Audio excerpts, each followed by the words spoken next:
Good morning and welcome.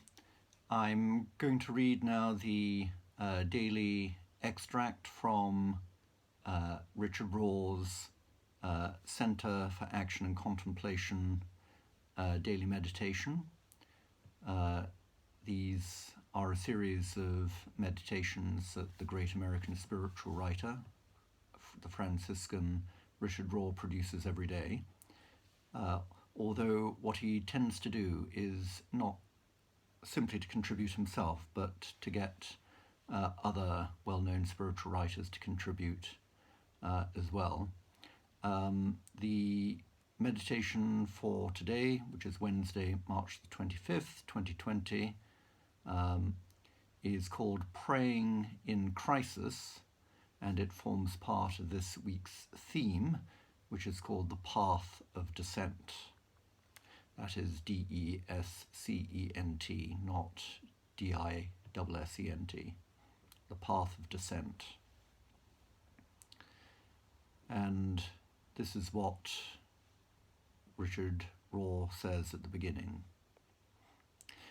Center for Action and Contemplation faculty member Brian McLaren is an author and contemplative activist. He spent over 20 years as the pastor of a church where he lived, worked and prayed with people in good times and bad. Responding to crises is not theoretical for him, but a deeply felt and lived experience which comes through so clearly in these words. I hope you will feel encouraged to take this practice to your own time of prayer in the days, weeks and months ahead. And this is what Brian McLaren says. When we call out for help, we are bound more powerfully to God through our needs and weakness, our unfulfilled hopes and dreams, and our anxieties and problems than we ever could have been through our joys, successes and strengths alone. Anxieties can grey the whole sky like a cloud cover, or descend on our whole horizon like fog. When we rename our anxieties, in a sense we distill them into requests. What covered the whole sky can now be contained in a couple of buckets.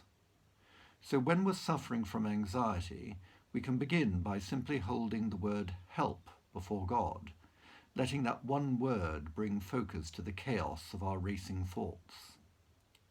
Once we feel that our mind has dropped out of the frantic zone and into a spirit of connection with God, we can let the general word help go and in its place hold more specific words that name what we need, thereby condensing the cloud of vague anxiety into a bucket of substantial request. So we might hold the word guidance before God, or patience, or courage, or resilience, or boundaries, mercy, compassion, determination, healing, calm, freedom, wisdom, or peace. Along with our anxieties and hopes, we can also bring our disappointments to God. If anxieties focus on what might happen, and hurts focus on what has happened, disappointments focus on what has not happened. Again, as the saying goes, revealing your feeling is the beginning of healing, so simply acknowledging or naming our disappointment to God is an important move. This is especially important because many of us, if we don't bring our disappointment to God, will blame our disappointment on God, thus alienating ourselves from our best hope for comfort and strength.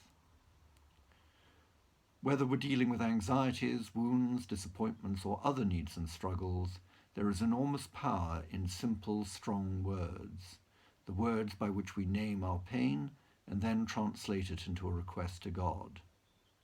Help is the door into this vital practice of petition, through which we expand beyond our own capacities and resources to God's. Through this practice of expansion and petition, we discover something priceless. The sacred connection can grow stronger through, not in spite of, our anxieties, wounds, disappointments, struggles, and needs. The compassionate one is our gracious friend, and we don't have to earn anything, deserve anything, achieve anything, or merit anything to bring our needs to God. We can come just as we are.